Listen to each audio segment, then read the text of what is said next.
재고자산은 14페이지부터 보시면 돼요.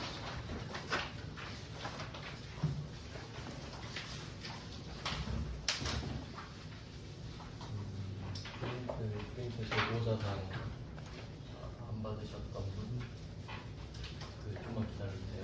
줄 걸어놓을게요. 5강이 없는데. 5강이요. 5강? 그 전 프린트? 네. 그럼 일단 지금 거를 이따가 드리고 이따가 드릴게요.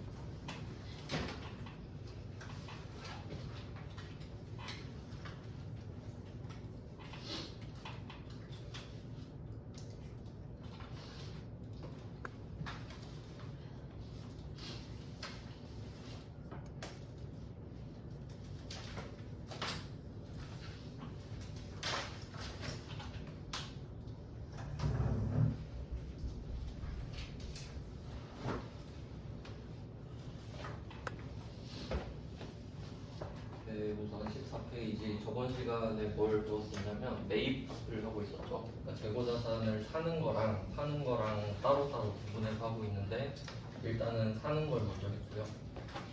그래서 매입이라고 하는 말은 일반적으로는 그냥 산다라는 뜻이지만 회계에서는 매입이라고 하면 내가 맨날 사던 거 또 산다 이런 느낌이에요. 그러니까 우리가 제조업이니까 제조업에서 매입 이렇게 말을 하면 기본적으로 원재료 매입인 거죠.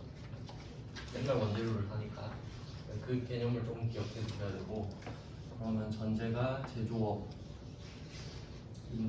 매입을 한다 라는 말은 원재료랑 그게 아닌 것으로 나눈다 이 정도로 구분을 할 수 있겠죠. 저번 시간에는 원재료 사는 거 다 해봤거든요. 국내에서 사는 거랑 뭐 수출 지원하는 수출을 하는 입장에서 원재료를 사는 것도 해봤고 수입하는 것도 해봤었죠. 수입이 좀 복잡한 내용이었는데, 그럼 이때 그 외상에 대한 개념이 있었는데 주로 외상으로 사다 보니까 외상을 할 때 원재료랑 그 외의 걸로 나눕니다. 원재료는 두 개로 나눴었죠. 외상 매입금 그리고 지급 어음. 그러니까 외상하는 방식인데 어음을 주는 건 이제 법적 효력이 있는 확실한 외상을 하는 거고, 외상 매입금은 그 전 단계라고 생각을 하면 돼요. 그래서 이 두 개를 원재료는 나눠서 썼고 그 외의 경우는 그냥 미지급금 이렇게 딱 하나로만 씁니다. 저번 시간에 여기까지 배운 거거든요, 원재료. 그래서 지금 14페이지 보면 제가 비교해서 미지급금 이렇게 써놨죠. 그래서 결론은 이 부분은 원재료가 아닌 걸 외상으로 사는 파트다 이 뜻이에요. 그러니까 앞에서 원재료고 지금 이제 원재료 아닌 게 전부 다 나오는 거죠. 그걸 생각하면 돼. 그냥 원재료가 아니구나 하고 보면 일단 19번을 보시면 아래 상황이 나와 있는데 이때 거래를 회계 처리할 때 사용되지 않는 계정 과목을 물어봤습니다. 그럼 이제 나오는 게 업무용 승용차를 샀다. 원재료 아니죠. 그럼 일단 차량 운반부는 나옵니다. 4번에 차량 운반부 차를 샀으니까. 그 다음에 계약금이 나왔어요. 계약금은 두 가지가 있는데 내가 먼저 준 계약금이 있고 먼저 받은 계약금이 있을 겁니다. 근데 지금은 내가 차를 사고 있죠? 그럼 돈을 줬을 겁니다. 물건을 갖고 싶으면 돈을 줘야 되니까. 그래서 선급금이 나와야겠죠, 1번에. 그럼 이제 2번 아니면 3번이란 말이죠. 뻔하잖아요. 미지급금이 나올 테니까 지급업 2번이 답인데, 근데 이걸 몰라서 틀리는 게 아니라 헷갈려서 틀릴 거예요. 그러니까 답이 솔직히 2번 아니면 3번이잖아요. 근데 갑자기 지급어음이다 이게 아니고 미지급금 갑자기 꽂혀가지고 미지급금을 찍어버리는 건데 문제를 잘못 읽는 경우죠. 그러니까 차가 나오면 미지급금이 나오는 게 맞는데 지금은 나오지 않는 계정 과목이니까, 그렇죠? 헷갈릴 수 있으니까 이 문제를 넣어봤어요. 아주 좋은 문제라고 할 수 있죠. 이런 문제는 머리로 풀기보다는 답 쓸 때 이렇게 간단하게 선급금 없어지고 내가 차를 사고 있다. 그러면 여기 가격이 나와 있는데 차를 2천만 원짜리를 사요. 2천만 원짜리 차가 들어오잖아요. 자산 증가. 근데 내가 200만 원을 먼저 줬었대요. 그럼 오늘 200은 안 줘도 되잖아요. 그러면 자산의 감소, 선급금 감소. 그 다음에 나머지 1,800은 외상으로 했다. 미지급금 1,800 이런 식으로 되죠. 네, 이런 문제는 분개를 해놓고 보는 게 확실합니다. 네, 이렇게 해서 답을 찾아주시면 되고, 또 여기서 포인트는 어음을 지급했어도 원재료가 아니기 때문에 지급어음이 나오면 안 된다라는 겁니다. 이 그림상으로 봤을 때 매입에서 원재료 그 외로 내려가 버리면 이제 지급어음은 나올 수가 없는 거예요. 이미 내려와 버렸기 때문에. 그러니까 지급어음은 원재료일 때만 가능한 겁니다. 그런 느낌. 아주 중요한 문제예요. 이 문제가 진짜 중요한 겁니다. 그러니까 이런 거는 꼭 시험 전에 한 번 더 보고 가야 돼요. 그러니까 시험날 가가지고 한 번 더 보고 시험 봐야 되는 그런 내용입니다. 아주 중요한 내용이에요. 어렵지도 않은데 엄청 좋은 거죠. 가성비로 치면. 그 다음은 바로 밑에 20번 문제도 볼게요. 20번 문제는 제작을 의뢰했다. 내용을 대충 첫 번째 줄 훑어보니까 광고 대행사한테 우리 회사 홍보물을 좀 제작해달라. 광고료죠. 네, 쉽게 말해서. 그래서 밑에 개정 과목 보시면 광고 선전비 이렇게 써있죠. 광고 선전비. 광고는 이 광고비를 썼을 때 수익이 얼마나 나는지 정확히 알 수 없기 때문에 바로 비용 처리해버리거든요. 광고 선전비. 그리고 이제 부가가치세도 우리가 살짝씩 배우고 있잖아요. 근데 내가 광고비를 낼 때 상대방이 부가가치세를 요구할 거란 말이죠. 근데 나는 알고 있죠. 이 광고료는 사업과 관련이 있는 거니까 돌려받을 수 있다. 그러니까 내자마자 바로 부가세 대요금 처리해버리는 겁니다. 그리고 이걸 외상으로 했거든요. 그래서 미지급금이에요. 밑줄 그어놨죠 제가. 여기서 광고 선전비라서 미지급금이다 이게 아니고 원재료가 아니라서 미지급금이다 이렇게 봐야 돼요. 그래야 19번이랑 패턴이 이어지죠. 19번은 자동차였는데 자동차라서 미지급금이 아니라 원재료가 아니라서 미지급금이다 이렇게 됐죠. 이런 패턴을 보셔야 됩니다. 그리고 다음 페이지도 한번 볼게요. 다음 페이지는 21번입니다. 21번은 건물 인테리어 공사 이야기를 하고 있죠. 그러니까 돈을 어디다가 쓰는지를 잘 확인을 하셔야 되는데 인테리어를 했대요. 그 뭐 아파트 사고 나서도 인테리어 많이들 하죠. 내용을 보니까 건물 내부 인테리어에다가 1억을 썼고 1층 보안 시스템 설치에다가 또 1,000만 원을 썼습니다. 뭐 돈을 쓰는 패턴은 제가 자주 알려드리고 있는데 이번에도 한 번 더 볼게요. 자, 여러분이 지금 지출을 했어요. 그러면 자산이 줄어들어요. 현금이든 보통예금이든 당조예금이든. 그러면 차변에 뭐가 오냐? 자산이 다시 늘거나 비용 처리가 됩니다.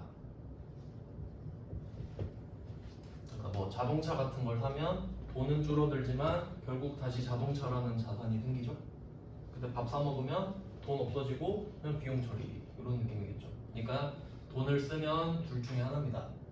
그러면 이 내용이 뭐냐 봤을 때 한번 생각해 보세요. 내가 아파트를 새로 샀어. 근데 이게 좀 구축이라서 내부를 인테리어를 한 2천 들여서 새로 하고 싶어요.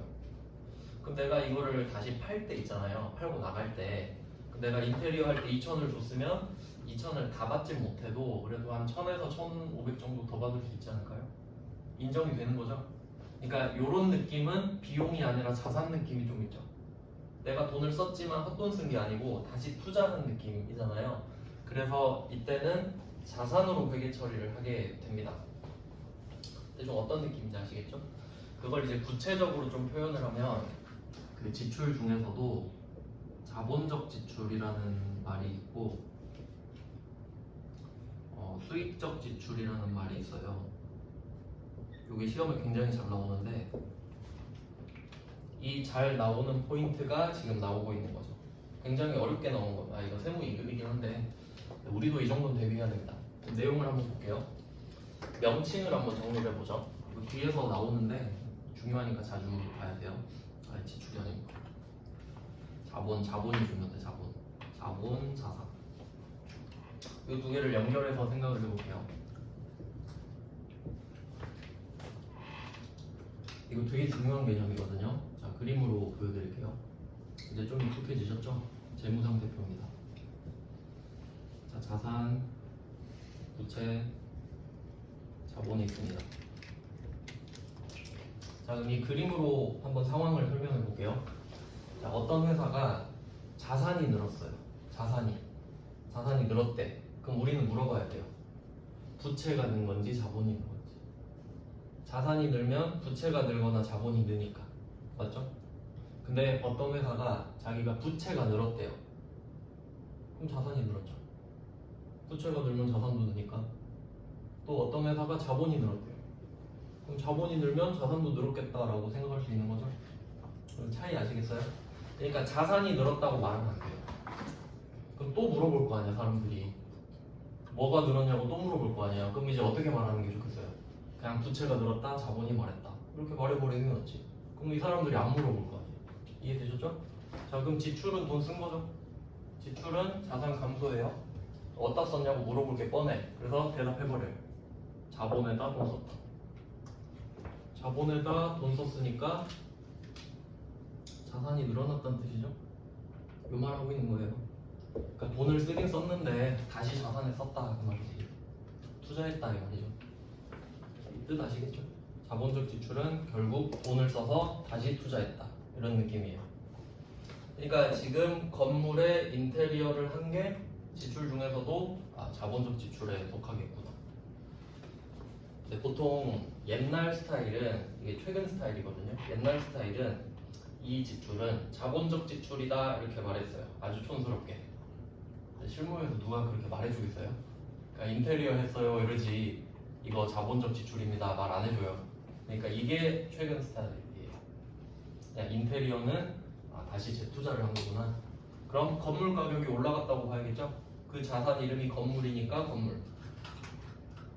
아주 중요한 문제입니다. 자, 그리고 두 번째 보안 시스템도 한번 생각해 보세요. 이것도 상식인 거죠. 보안 시스템을 설치했어요. 그러면 이 건물 가격이 더 높아지지 않겠습니까? 다시 팔 때도 인정받을 수 있겠죠. 그러니까 얘도 자본적 지출이겠죠. 그러니까 지출 내용은 두 개인데 회계적으로 보면 둘 다 건물의 가격을 높이는 거죠. 그러니까 그냥 건물 1억 1천 올리고 부가세는 돌려받고, 그리고 외상했으니까 미지급금, 원재료 아니니까 미지급금. 그리고 주의하실 거는 어음을 줘도 지급어음 아닙니다. 진짜 중요한 거예요. 이 문제에서 엄청 걸려 넘어지는 거예요. 자본적 지출, 수익적 지출 이거 구분해야 되고, 그리고 또 원재료가 아니니까 미지급금이다. 여기까지. 그러니까 지급어음 진짜 못 참거든요. 어음을 지급했다 그러면 진짜 지급어음 써요 그냥. 주의하셔야 됩니다. 그리고 참고로 수익적 지출도 미리 한번 말씀드리면, 그러니까 이 자본적 지출은 답이 좀 쉬운 편이에요. 왜냐면 건물에다가 자본적 지출하면 답이 건물이죠. 그럼 기계장치, 만약에 내가 기계장치에다가 자본적 지출을 했대. 그럼 답이 기계장치겠죠. 차량 운반부에다 자본적 지출을 했다. 그럼 차량 운반부겠죠. 그러니까 그냥 답이 똑같잖아요. 취득 부대 비용이라고 보면 되는 거예요.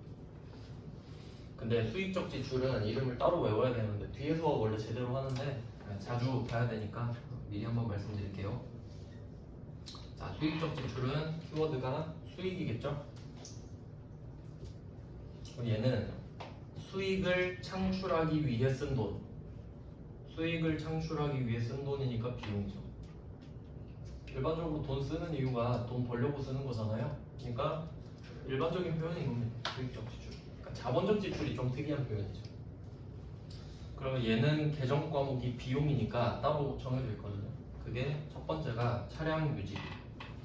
이거 뭐 들어놓으세요. 다음에 나오면 또 말씀드릴게요.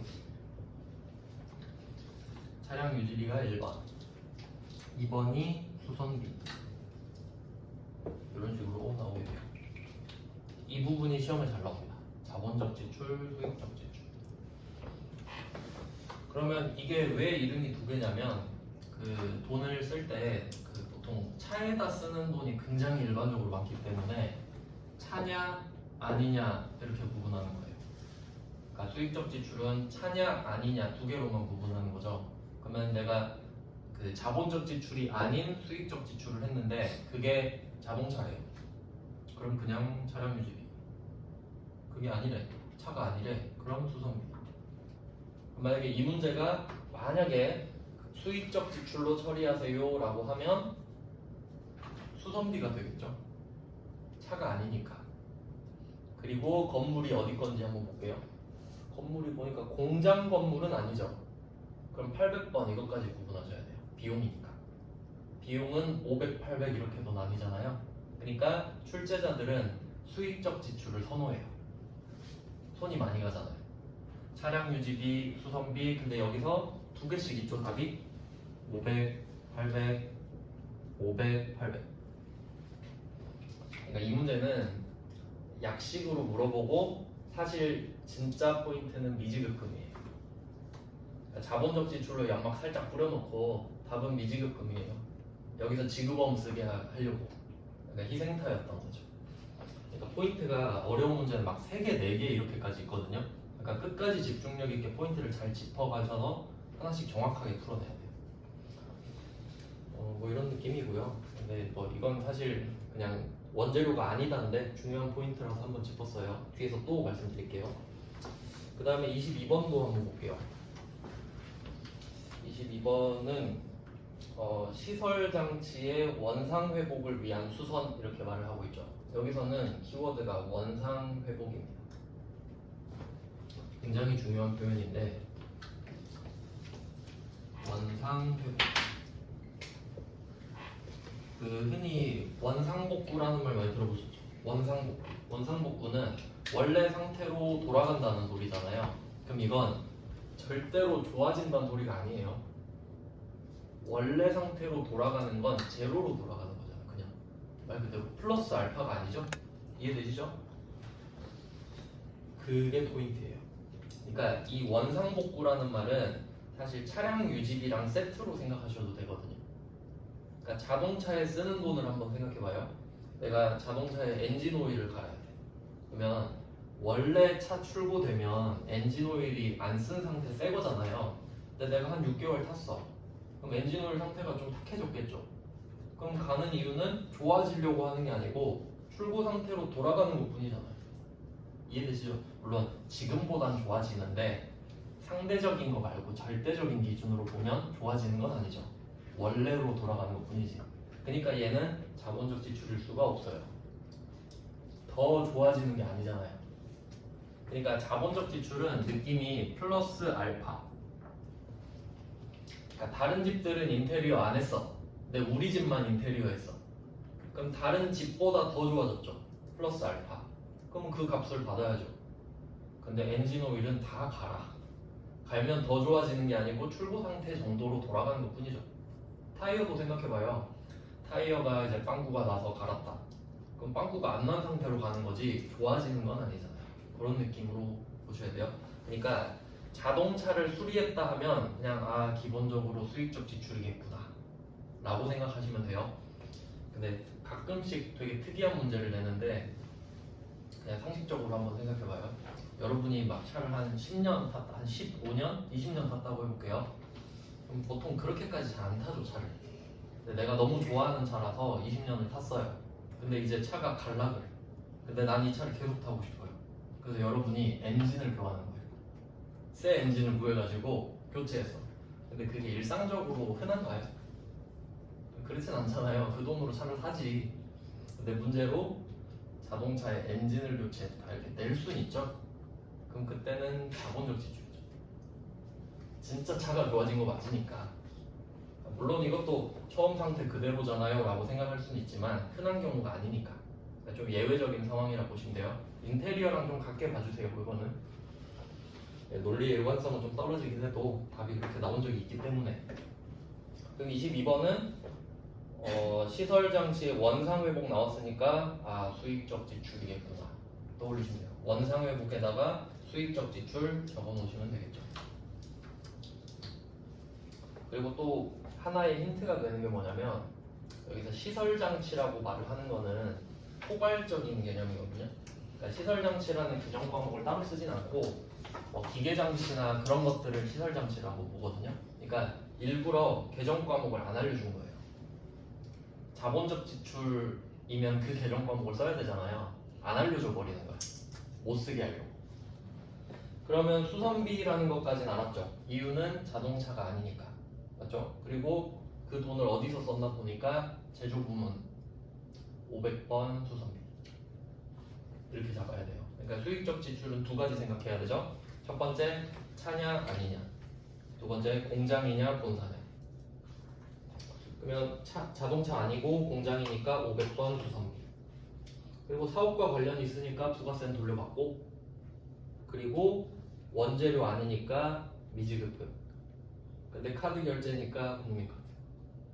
그러니까 거래처는 시설 수리 전문 여기야 라는 회사지만 카드 결제한 거는 돈을 카드한테 빌린 거죠. 카드사가 여기야한테 주고 우리가 카드한테 주고. 그러니까 굉장히 포인트가 많죠. 그러니까 이게 부가가치세랑 섞이기 때문에 하나씩 잘 체크해야 되는 거예요. 그러니까 문제 한 문제 답을 맞히는 게 아니고 하나의 구성을 따지는 거지. 그러니까 지금 이 문제 같은 경우는 자본적 지출이냐 수익적 지출이냐 먼저 따졌고, 사업과 관련이 있으니까 부가세 대금금 나왔죠. 원재료냐 아니냐, 원재료 아니니까 미지급금 나왔죠. 카드 결제냐 아니냐, 카드 결제니까 카드 나왔죠. 이런 식으로 하나씩 따지셔야 됩니다. 이런 느낌이에요. 그래서 결론은 방금 네 문제를 봤는데 넷 다 원재료 아니죠? 그래서 미지급금 이렇게 보셔야 돼요.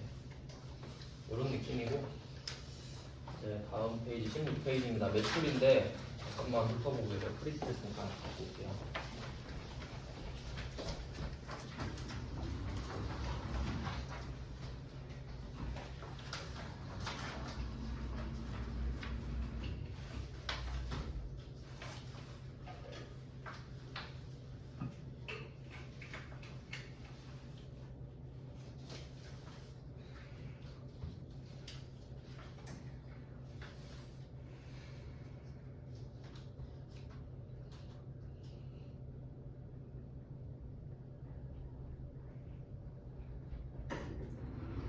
용지가 없어가지고 걸어놓고 왔어요. 조금만 더 기다려주세요.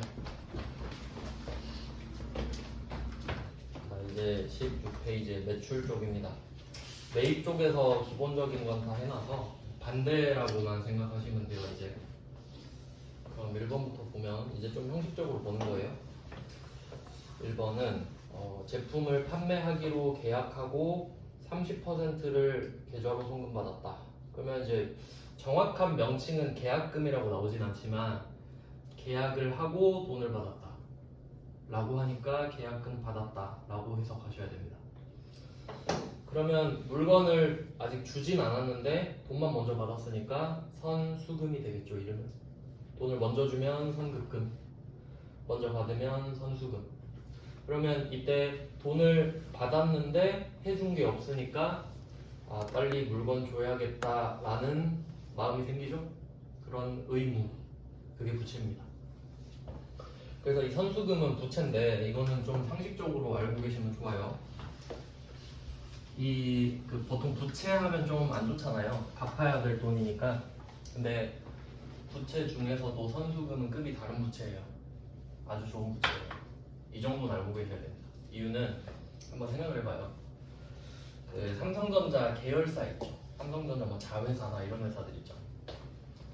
뭐 삼성 SDS 이런 데 있잖아요. 근데 그 회사를 봤는데 만약에 막 부채가 한 10억 있다고 해봅시다. 부채가 10억 있어요.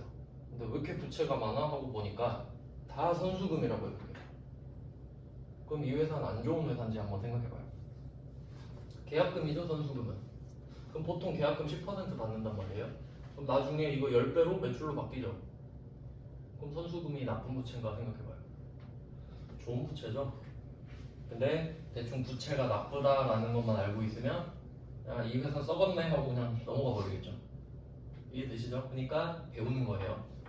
그래서 선수금은 좋은 부채다라고 그냥 참고로 알고 계세요. 시험에서 물어보진 않는데 상식적으로 봤을 때. 그래서 좀 이런 게 숨겨져 있습니다. 그래서 뭐 선수금으로 해놨고 이것도 거래처 이름을 꼭 적어놔야겠죠. 거래가 안 끝났잖아요. 내가 돈은 받았는데 물건은 안 줬으니까. 그리고 여기서 주의하셔야 될 거는 500만 원을 다 적는 게 아니고 500만 원의 30%를 따로 곱해야 된다라는 게 포인트고, 그 다음에 당좌예금 계좌로 송금을 받았다. 당좌예금이 늘어나겠죠? 뭐 이 정도입니다. 아주 간단하죠? 자, 2번 문제로 갈게요. 자, 이번 문제는 조금 특이한 문제인데, 내용을 읽어보니까 제품을 공급하기로 하고 9월 1일에 체결한 계약을 거래 당사자 간 이견은 의견이 다르다는 소리죠. 이 의견이 다른 것 때문에 해지했다 이렇게 나옵니다. 뭐 이게 여기서 중요하진 않은데 해제가 있고 해지가 있는데, 해제는 처음부터 안 한 걸로 돌아가는 거고요, 소급하는 거고, 해지는 지금부터 아니다 뭐 이런 느낌인데 별로 중요하진 않지만, 여기서 계약금을 받았었는데 그냥 계약 없던 걸로 합시다. 그럼 내가 받았던 계약금을 돌려줘야 되는 상황이 생기죠. 그래서 선수금 위치 보시면 1번에는 대변에 있었다가 토해내야 되니까 차변으로 넘기면서 돈을 뺏어줬죠. 뭐 이런 경우도 흔하진 않은데 아마 이 한 문제밖에 없었을 거예요. 선수금 토하는 거. 그냥 그럴 수도 있겠다 하고 생각하시면 돼요. 그 다음에 3번. 이게 그냥 일반적인 거래라고 보시면 되겠죠. 3번이. 자, 3번은 물건을 팔았다. 그러면 일단 대변의 제품 매출이 나옵니다. 그러니까 이게 붕괴할 때 지금 항목이 좀 많잖아요. 그럴 때는 확실한 것부터 적어두시면 되는데, 물건을 팔면 대변을 먼저 정리하면 편해요.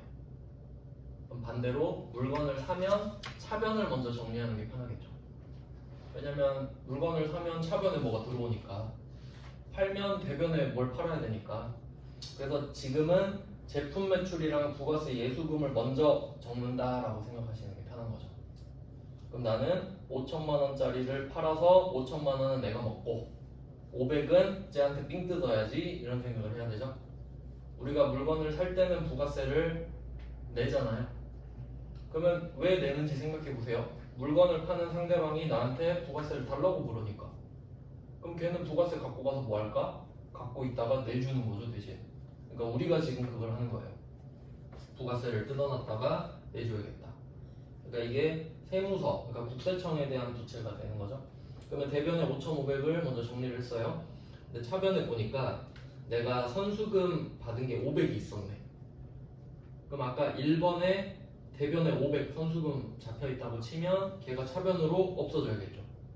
그래서 제가 선수금만 박스 쳐놨죠. 위치 보시라고. 그러니까 선수금이 없어지는 건 둘 중에 하나죠. 첫 번째는 선수금 계약이 해지돼서 토해내거나, 아니면 거래가 끝나서 정산되거나. 그럼 이 돈은 못 받잖아요. 500은 이미 받았으니까. 그래서 500은 차변으로 가서 돈이 안 들어오는 게 되는 거죠, 얘는. 자, 그리고 나머지는 어음이랑 외상 미수금으로 되어 있는데, 저번에도 설명드렸죠? 여기서 세금 계산서 아래쪽에 써 있는 어음이랑 외상 미수금은 계정 과목이 아니에요. 그냥 회계 모르는 사람들이 쓰는 말. 그럼 내가 판 게 제품인데 어음을 받았다. 그래서 받을 어음이고, 제품을 팔았는데 외상 미수했다. 그래서 외상 매출금인 거죠. 그래서 이번에도 제가 밑줄 그어놨죠? 제품 매출이니까 받을 어음, 제품 매출이니까 외상 매출, 이렇게 되는 거죠. 그래서 뭐 이쪽은 이제 매출 쪽인데 그냥 정반대라고 생각하시면 되죠. 매출은 제조업이니까 원재료를 제품으로 만들어 팔죠. 제품이랑 그 외. 이때는 외상 매출금이랑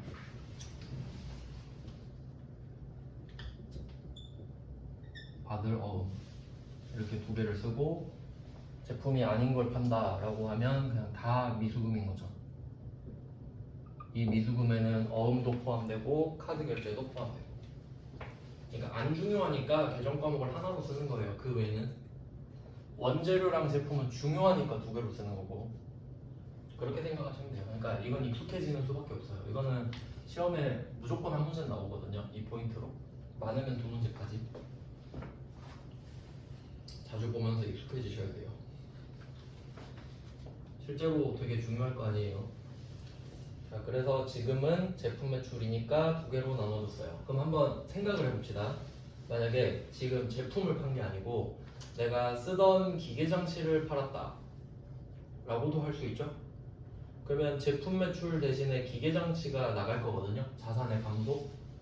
그러면 차변에 바드러움이랑 외상 매출금 금액 합치면 5천이죠. 미수금 5천 이렇게 끝나요. 맞죠? 제품 매출이 아니잖아요. 그럼 두 개 구분 안 하잖아요. 미수금으로 금액 합쳐서 한 번에 쓰는 거죠? 안 중요하니까. 이해되셨죠? 그러니까 이걸 이렇게 표만 봐서는 안 돼. 그러니까 이 문제에서 제품 매출이 기계로 바뀌면 어떻게 되지? 이게 적용이 돼야 되는 거죠. 그러니까 이건 외웠는데 이 문제 못 풀면 공부한 게 아니잖아요. 그러니까 생각을 해보셔야 된다 계속. 자, 그 다음 17페이지로 가볼게요. 이거는 매입 쪽에서 했던 거 그냥 복습이라고 생각하시면 되죠. 이제 17페이지에 4번을 보시면 반품만 표시하시면 되겠죠. 반품입니다. 내가 반품을 할 수도 있고 당할 수도 있죠. 그럼 지금은 팔았던 것 중에 그러니까 판매랑 반품 이렇게 두 개 표시하면 더 좋겠네요. 왜냐하면 산 걸 내가 반품했을 수도 있는 거니까.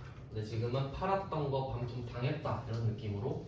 그러면 아까 물건 팔았을 때 그 분계 그대로 한 다음에 마이너스만 적어주면 돼요. 똑같죠? 네. 마이너스. 그래서 이게 조금 고민을 하다가 이때 고민 전이었던 것 같은데 제가 계정 과목 밑에다가 성격을 적잖아요. 자산 플러스 마이너스. 이거 좀 고쳐주시는 게 좋지 않을까 싶어서 외상 매출금이 원래 차변에 있으면 자산 플러스 맞잖아요. 근데 마이너스가 적혀 있으니까 결과적으로 자산 마이너스입니다. 이걸 바꿔주시는 게 좀 더 좋을 것 같아요. 이때는 안 바꿨는데 지금은 바꿨거든요. 다른 자료에서는. 그래서 혹시 오해하실까봐 결과로 따지면 자산 마이너스가 맞아요.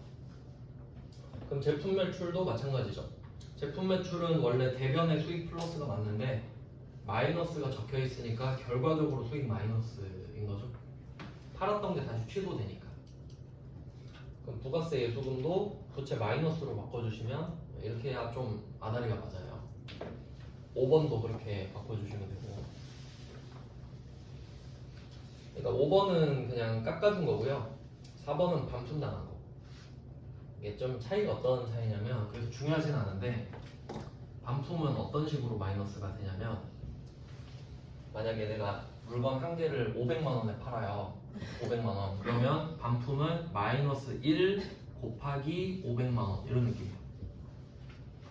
그러니까 500만 원짜리 한 개를 반품당했잖아요. 그러니까 마이너스 1이 돼야 되는 거죠. 왜냐면 내가 물건을 팔면 10개 팔았다 이렇게 말하잖아요. 플러스 10 팔았다. 근데 마이너스 1 되면 9개 판 거죠. 그러니까 반품은 마이너스 1 이런 느낌인 거죠. 근데 5번 문제는 애누리거든요. 애누리?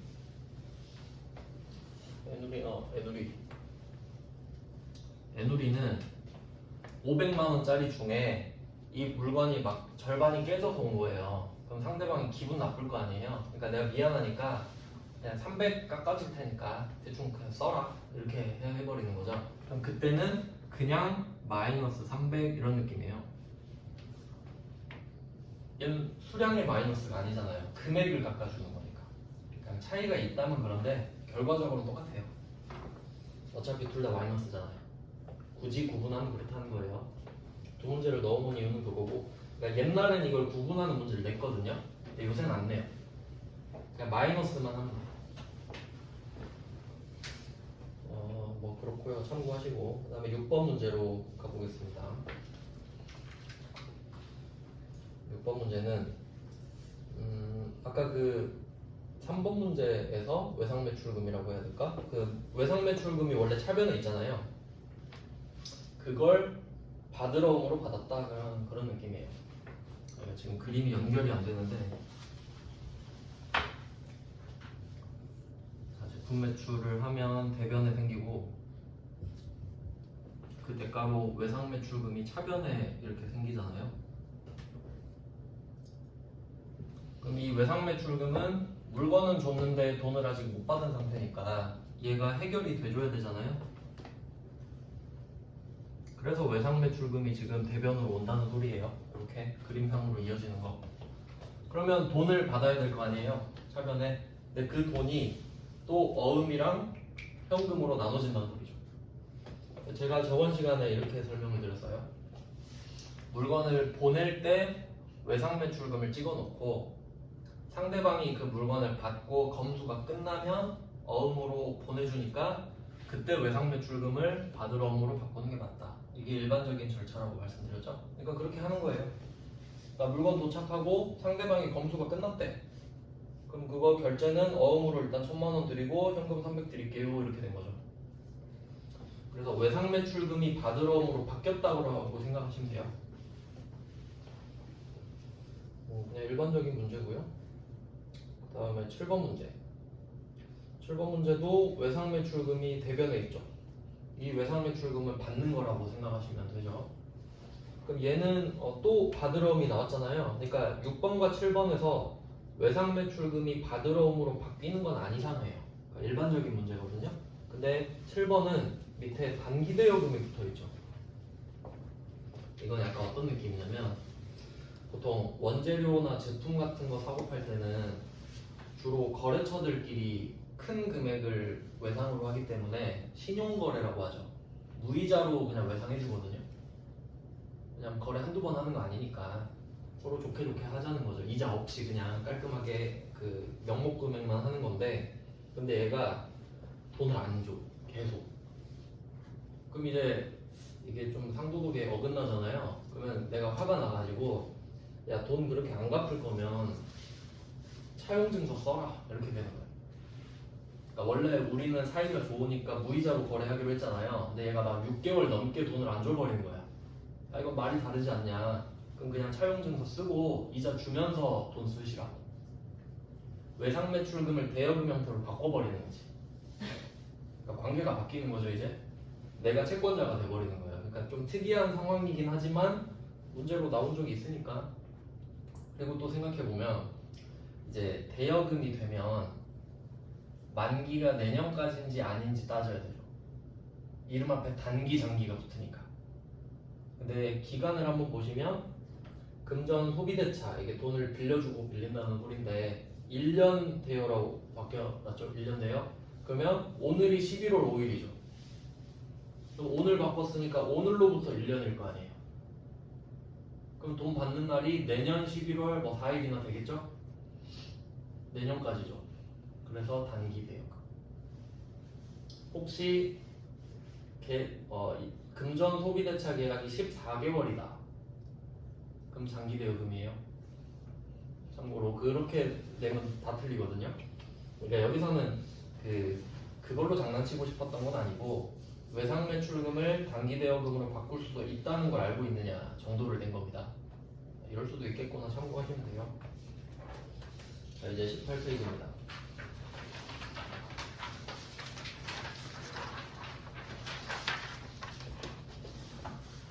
방금은 이제 거래처들끼리 거래를 하는 경우, 그러니까 나한테 물건 맨날 사가는 회사들한테 파는 경우였고, 8번은 그냥 개인한테 물건을 파는 거죠.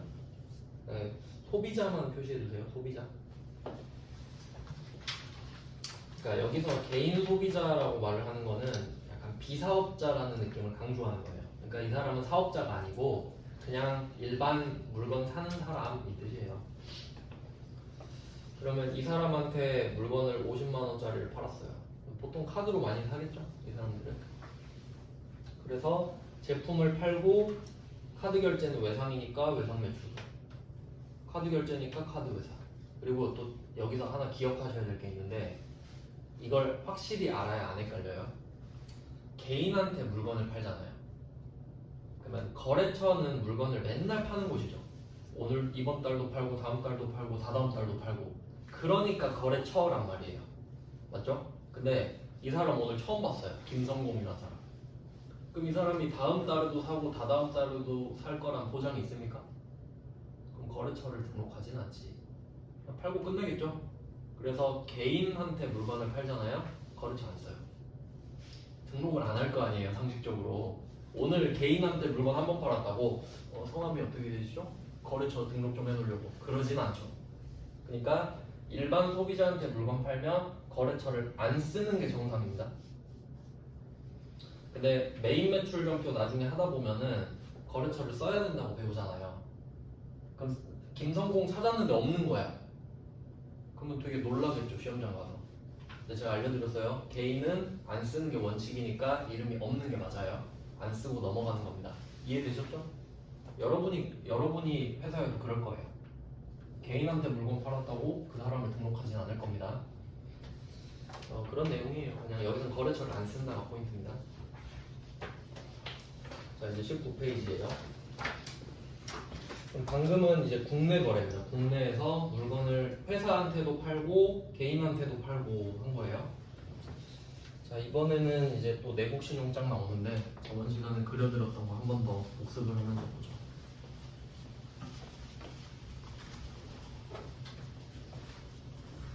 아마 다음에 드릴 메인 매출 점표 자료에는 그림이 들어있을 거예요. 제가 대충 그림을 이렇게 그렸었죠. A, B, 세관, C 이렇게. 그래서 지금 우리가 A일 수도 있고 B일 수도 있고 C일 수도 있고 그런 거예요. 절대 우리가 세관일 수는 없죠. 세관장은 아니니까 우리가. 자, 그럼 여기서는 지금 내국 신용장에 의해 제품을 판매했다 이렇게 돼 있죠? 그러면 이 B랑 C랑 거래하는 게 사실 중요해요. 좀 어려우니까. 여기서는 뭐 원신용장이 나온다고 말씀드렸어요. 이 개념이 이 두 회사가 거래를 하는데 국가가 다르잖아요. 근데 돈을 떼먹으면 어떡해요? C가 물건 받고 돈 안 주면 어떡해요? 그럼 이제 큰일 나는 거죠.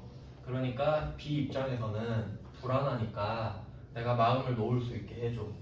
그게 원신용장인데 뭐 여기 이 나라에 있는 은행 있죠. 은행이 보증을 더 주는 거예요. 혹시 C가 돈 안 갚으면 내가 갚아줄게 라는 증서예요. 그러니까 이걸 봐야 얘가 물건 보내는 거지. 이해되시죠? 여러분도 그래야 물건 보내줄 거 아니에요. 그러니까 지금 그 중고거래로 치면 안전거래. 보장을 해준다는 말을 들어야 보내는 겁니다. 근데 내가 A인데 B한테 물건을 납품하는 입장이에요. 근데 또 A 입장에서는 뭐가 걱정이에요? 보통 수출하는 기업이 대기업이거든요. B가 대기업일 확률이 높아요. 그럼 나는 얘보다 작을 거야 아마. 그러면 내가 대기업한테 돈 떼이면 어떡하지? 이 걱정해야 되죠. 그러니까 이 둘 사이에는 로컬 LC, 그러니까 내국 신용장. 그러니까 A도 요구할 수 있잖아요. 네가 돈 안 갚으면 은행이 갚을 거라는 증서를 줘. 이런 느낌으로. 원래 좀 더 복잡한데 그렇게 알고 계시면 돼요. 그러니까 여기서 파생됐다고 해서 로컬 LC거든요. 그러면 A는 이걸 봤어. 그래서 내국 신용장에 의해 제품을 판매했다고 하죠. 그럼 나는 믿고 대기업한테 물건을 팔 수 있다. 근데 쟤가 수출하려고 나한테 물건을 사는 거거든요. 그럼 수출할 때는 0% 적용받는다고 말씀드렸죠. 그러면 나는 수출하는 애한테 물건을 납품하니까 나도 0%. 그래서 내국 신용장에 의해 물건을 팔면 0% 적용이 되고 국내니까 세금계산서 발급. 이름은 영세율 세금계산서. 그래서 영세율 세금계산서랑 내국 신용장은 세트인 겁니다. 무조건 같이 나와요. 근데 얘를 줬냐 받았냐 이 차이지. 근데 지금은 우리가 주고 있죠. 그러니까 A다. 우린 A. 대기업한테 납품하고 있다. 이렇게까지 기억을 하셔야 상황을 잘 이해할 수 있는 거죠. 솔직히 답만 맞히는 건 쉬운데 그걸 원하는 건 아니니까 이렇게 알고 계시면 됩니다. 자, 이제 10번 문제로 내려가 보면 10번은 그냥 구매 확인서만 보시면 돼요. 그러니까 9번은 내국 신용장, 10번은 구매 확인서. 이 두 개가 같은 기능을 하거든요. 그러니까 결국 답이 같아지는 거죠. 그리고 둘 다 제품을 팔았으니까 외상 매출금인 거고 영세율이니까 부가세 예수금 0을 적을 필요는 없죠. 그러니까 없는 거예요. 적었는데 안 나타나는 거죠. 다음에 11번은 그냥 지역적인 내용인데 세무 1급이죠. 한 김에 같이 하려고 그 영세율 구분이라는 게 있는데 9번이랑 10번 문제는 둘 다 동그라미 3번 내국 신용장 구매 확인서에 의하여 공급하는 재화라고 써있죠. 왜냐면 말 그대로니까 내국 신용장 구매 확인서가 나왔잖아요. 근데 11번은 어떤지 한번 보세요. 11번은 수출업자인 신화무역 이렇게 나와있죠. 여기서 수출업자는 B예요. 그렇죠? 그러니까 대기업한테 직접 도급 계약을 체결했대요. 이 말은 그 방금 그 9번, 10번은 내가 B한테 물건을 납품해요. 물건을 납품하는 건데 11번은 물건을 만들어줘. 그럴 수도 있잖아요. 그러니까 도급이란 말이 나오잖아요. 도급. 그러니까 도급이 뭐 하도급 이런 말 쓰잖아요. 그러니까 뭔가 용역이라는 느낌을 가지시면 돼요. 도급에다가. 그러니까 9번, 10번은 제품을 판매하고 11번은 도급 계약을 했다고 하는 거죠. 그래서 답 보시면 용역 매출이라고 써있죠? 그러면 용역 매출도 매출이라고 써있으니까 내가 맨날 하는 매출이겠지. 이런 느낌이라는 거예요. 그래서 뭐 그 영세율 구분을 보시면 10번에 수출재와 임가공 용역이라고 써있죠. 그 정도 달라지는데 11번은 시험에 안 나와요. 그냥 그럴 수도 있겠구나 하고 넘어가는 거예요. 참고로.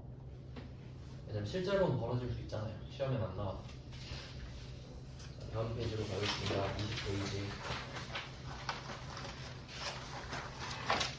20페이지에 12번. 이거는 이제 우리가 B가 된 거예요.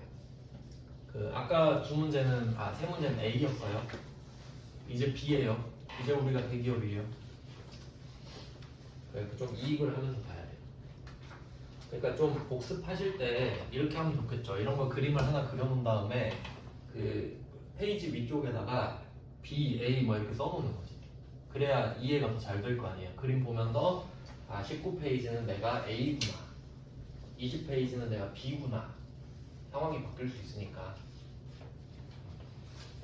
그래야 본인이 편하지 않겠습니까? 공부할 때. 그 다음에 20페이지 보시면 12번. 자, 싱가포르에 소재하는 ABC사한테 제품을 직수출했다. 직수출 나왔으니까 B죠. A는 아니죠. 그러면 이때는 증빙이 안 나와요. 외국에 물건 주면 어차피 쟤네는 내 거 필요 없어. 그러니까 안 보내. 0% 적용이 돼. 그리고 중요한 거는 우리가 B잖아요. 이게 좀 중요한 포인트인데 B는 C를 보면서 물건을 날리죠. 그래서 B의 거래처는 C예요. 어렵지 않죠 이거는? 그러니까 세관이 아니란 소리예요. 근데 우리 저번에 배웠잖아요. 만약에 내가 C면 어떡하죠? 내가 C일 수도 있잖아요. 근데 물건은 B한테 받은 거 맞죠? 근데 세금 계산서를 누가 줬죠? 세관이요. 거래처 세관. 이거 되게 중요한 포인트예요. B는 거래처를 C로 써요. C를 보고 날리니까. 근데 중간에 세관이 딱 잡죠. 안 돼. 관세랑 부가세 내야 줄게. 그러니까 C는 세관 이 거래처입니다. 굉장히 중요한 포인트입니다. 수출과 수입은 굉장히 다르기 때문에 따로 공부를 해야 되거든요. 근데 묶어서 따로따로 차이를 생각을 해야 되는 거죠. 근데 이쪽은 수출은 사실 환율 문제가 나와요. 근데 환율은 이따가 또 할 거거든요. 따로. 그럼 여기서 내용을 보면 3월 12일에 직수출했다라고 하면 보통 수출이라는 표현을 언제 쓰냐면 보통 물건을 배에다 실어서 팔죠. 비행기는 조그마한 거를 주로 팔고 배는 큰 거 팔죠. 그래서 배에다 물건을 실으면 선적이라고 그러고 배에다 쌓는다. 비행기에다 실으면 기적이라고 하거든요. 보통 선적일 이렇게 나와요. 근데 지금은 선적 나왔네요. 선적 나왔죠? 그러니까 선적일이 수출한 날로 봐요. 회계 기준이랑 부가세법 둘 다. 그러니까 오늘이 선적일인 거지. 3월 12일이. 그래서 오늘 회계 처리하는 겁니다. 그러면 금액을 한번 구해볼까요? 우리가 총 3만 달러를 받기로 했거든요. 환율이 나오는데 그럼 이거 상식적으로 푸는 건데 오늘이 3월 12일이죠. 그리고 문제 표에 보면 4월 30일의 환율도 나오거든요. 3월 12일에 4월 30일 환율 알 수 있어요? 알 수가 없죠. 그럼 4월 30일에 X표 치세요. 이제 어떻게 해야 되는지 아시겠죠? 오늘 이후의 환율은 못 쓰는 거예요. 알 수가 없는데 어떻게 써요? 그럼 장사 안 해도 돼요. 그냥 달러만 사고 팔아도 돈 벌죠. 그래서 달러 없애버리고 그러면 밑에 2만 달러는 오늘 받았거든요. 그래서 2만 달러 곱하기 1,300원 오늘 받았다 보통 예금. 그러면 4월 30일에 돈을 받기로 한 건 못 받았잖아요. 그럼 외상매출금이죠. 근데 환율을 오늘 걸로 써. 그날 환율을 모르니까. 근데 오늘 배에다 실었으니까 오늘 회계 처리해야 되고. 그럼 알 수 있는 게 오늘 환율밖에 없죠? 그럼 외상매출금도 오늘 환율로 써야지. 그러니까 이게 그 답을 어떻게 많이 틀리는지 아시겠죠? 외상매출금을 10,000달러에 1,250원 곱해서 틀려버리는 거예요. 그때 환율을 알 수가 없는데. 오늘 환율밖에 모르니까 오늘 환율 씁니다. 그러니까 이걸 각각 곱하고 더한 게 제품 매출이 되는 거죠. 그러니까 달러 이슈가 나왔죠. 이따가 달러 제대로 한번 볼게요. 그 다음에 13번입니다. 여기까지 21페이지까지 쭉 가버릴게요. 13페이지, 13번, 20페이지 13번은 똑같아요. 근데 이제 차이가 생기는 게 12번은 직수출이라고 해서 그 영세율 구분이 1번 직접 수출. 이게 우리 시험에 나와요. 그러니까 그 아까 영세율 구분의 3번이 내국 신용장 구매액입니다. 그거랑 지금 직수출 1번 이 두 개만 나와요. 우리 시험에. 그 외에는 안 나온다고 보면 돼요. 그러니까 13번도 사실 나오진 않을 거예요. 근데 이제 세무 2급에 냈으니까 조금 애매해요. 이제 낼 수도 있어요. 참고로 보시는 겁니다. 근데 회계 1급은 아직 한 번도 안 나왔어요. 근데 나올 수도 있어요. 이게 애매하죠. 근데 여기서는 중개무역이 나왔잖아요. 그래서 문제 첫 번째 줄에 중개무역 표시하고 그 밑에 동그라미 2번 뒤에 중개무역 이렇게 연결해 주세요. 그러니까 혹시 이런 특이한 문구 나오면 한번 찾아서 보시는 거죠. 이름이 똑같은 거 있으면 그걸 골라라 이거예요. 근데 회계 처리 똑같아요. 영세율 구분만 달라집니다. 근데 이것 때문에 틀리면 아깝잖아요. 그러니까 한번 봐놓자 이거죠. 그 다음에 마지막 한 문제만 보고 좀 쉬겠습니다. 자, 21페이지입니다. 이 문제가 굉장히 이제 답만 보면 간단한데 엄청 중요합니다. 내용을 한번 볼게요. 제품을 배송하기 위하여 운반비 기억나시나요? 살 때 운반비는 이름이 없었어요. 원재료 아니면 상품이니까. 왜냐면 수익이 없었잖아요. 살 때는. 근데 제품을 팔기 위해 운반을 하는 건 제품 매출이 이미 전제가 돼 있는 상황이고 그래서 수익이 전제가 되니까 바로 비용 처리해야 되죠? 800번 운반비. 이거 아마 저번에도 나왔을 거예요. 이건 그냥 맨날 나온다고 생각하시면 돼요. 답은 간단해도 구조가 복잡한 거기 때문에 그러니까 운반비는 중요하니까 둘 다 항상 기억하세요. 둘 중에 하나는 시험에 나온다 생각하세요. 살 때 운반비는 상품 아니면 원재료. 팔 때 운반비는 무조건 800번 운반비. 그리고 이 정도 보고 좀 쉬다가 마무리 하겠습니다.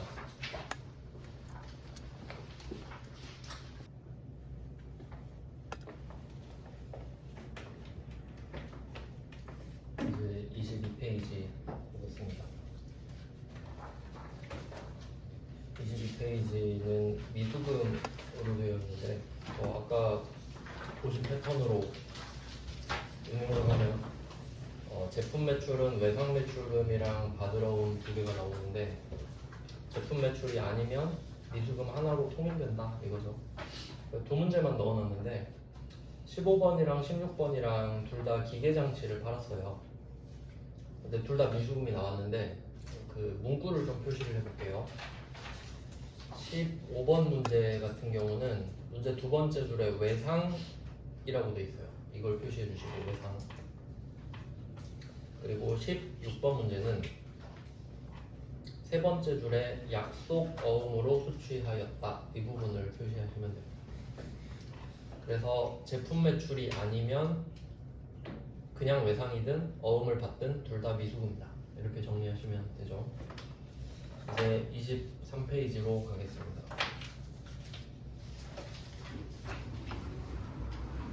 23페이지는 이제 주제가 바뀌었어요. 그 적용할 타계정으로 대체액이라고 되어 있는데 이제 저번 시간에 그 재고자산을 팔 때는 재고자산은 그 팔 때 수익이 잡히기 때문에 그때까지 기다렸다가 비용 처리를 하는 개념이었어요. 그래서 회계 처리를 어떻게 했었냐면 상품을 팔았다고 하면 상품 매출 100 이렇게 쓰고 현금 100 이렇게 수익이 잡히면 팔 때 수익이 잡히니까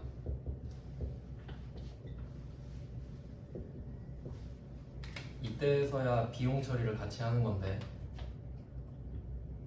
그럼 저번에 전제가 그거였죠. 상품이 67원인데 사올 때 운반비 3원을 썼다. 그래서 상품 70원짜리를 100원 주고 팔았다. 이런 컨셉이었죠. 그래서 이때 상품이 자산이 줄어들면서 상품 매출원가가 잡히는 겁니다. 이런 구조가 한 개씩 팔 때마다 반복이 되는데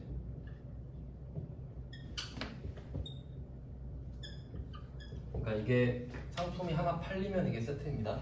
그러면 여기서 포인트는 수익이 잡히면 이 상품이 자산이 감소하면서 비용 처리가 돼요.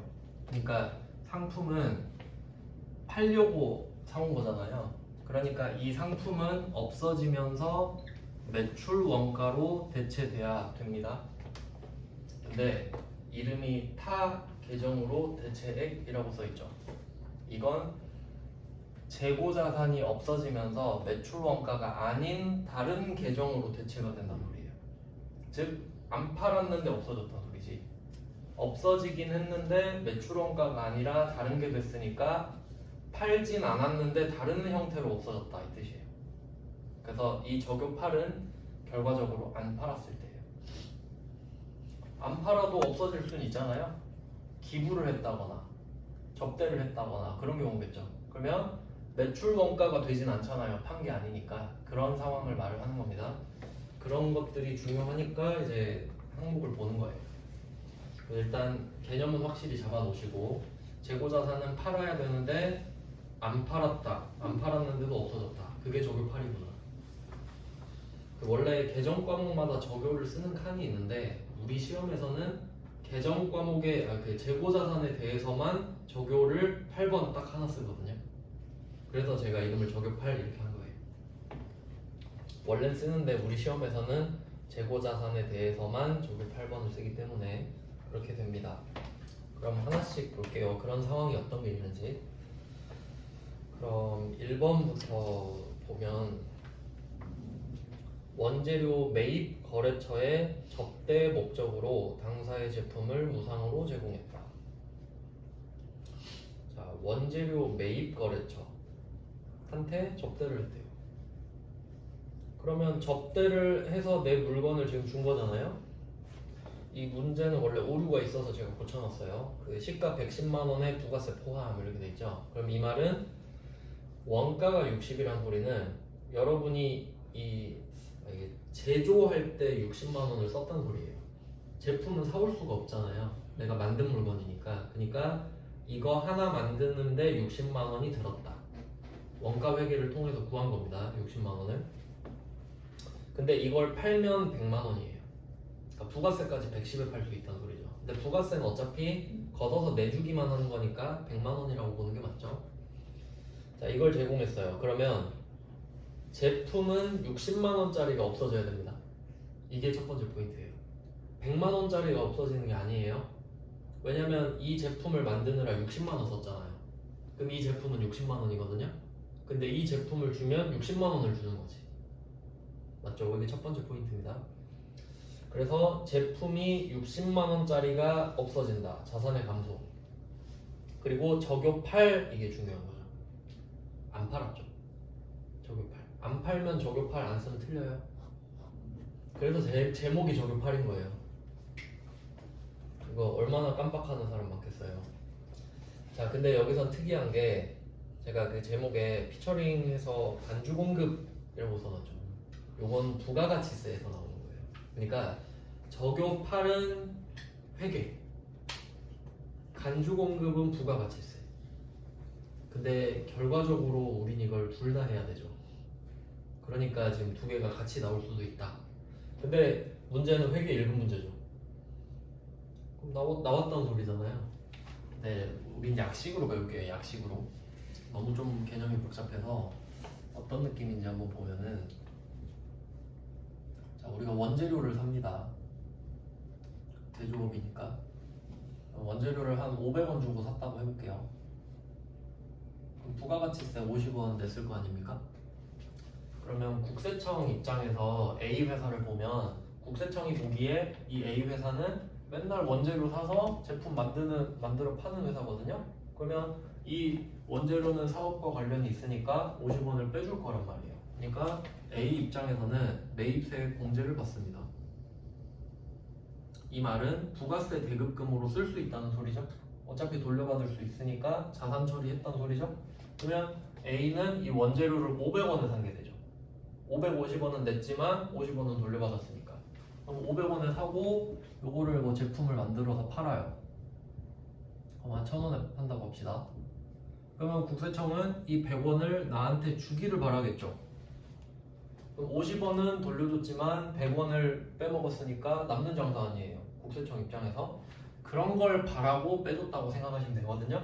근데 지금 접대했죠. 그럼 여러분이 접대한다 생각해봐요.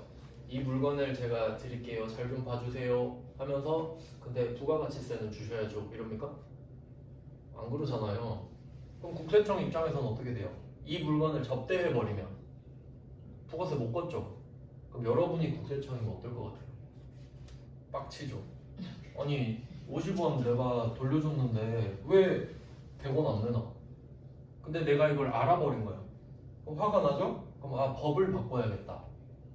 이렇게 국세청은 어떻게 하냐면 접대를 막진 않겠다. 근데 접대를 하면 접대가 아니고 물건을 판 것으로 간주하겠다. 그러니까 부가세 내나? 아, 접대는 하라고. 근데 부가세만 달라니까 그 말이에요. 그러니까 팔지 않아도 100원은 내라 그거예요. 그러니까 이걸 부가가치세 세법에서 공급이라고 하니까 앞에 간주가 붙었죠? 간주가 붙는다는 소리는 공급 아닌 거 나도 알아. 그러니까 공급으로 보겠다는 소리지 이 말이에요. 그러니까 거래처 입력은 생략한다랑 간주 공급은 당연한 겁니다. 왜냐면 간주 공급은 공급한 게 아니잖아요. 그러니까 거래처가 없어요. 공급한 적이 없잖아요. 공급한 적이 없으니까 간주 공급이라고 부르는 거잖아요. 그래서 간주 공급은 거래처가 없다. 그래서 제가 점만 찍어 놓는데 아마 다음 자료부터는 제가 이렇게 해놨을 거예요. 거래처에다가 간주 공급 이렇게 그어놨을 거예요. 간주 공급은 거래처 안 쓴다는 소리예요. 왜냐면 나중에 점만 찍혀 있으면 이 점이 뭐지? 이렇게 되거든요. 그래서 간주 공급은 원래 거래처 안 쓰는 겁니다. 그리고 지금 이 상황에서 간주 공급이라는 말 없죠. 여러분이 간주 공급이라는 걸 알아야 돼. 그리고 간주 공급은 원래 거래처 입력 안 하는 것도 알아야 돼. 그렇게 연결이 됩니다. 국세청 마음을 이해하시겠죠? 그러니까 국세청 마음을 잘 알면 세법을 잘 알게 돼요. 그렇겠잖아요. 여러분이 국세청이 되보면 100원? 이거 좀 짜증나는데 이렇게 되잖아요. 그러니까 100원을 합법적으로 거둘 수 있는 방법을 찾은 거야. 아 접대하세요. 근데 판 걸로 볼 테니까 부가세 내시고. 그래서 두 가지가 공존하거든요.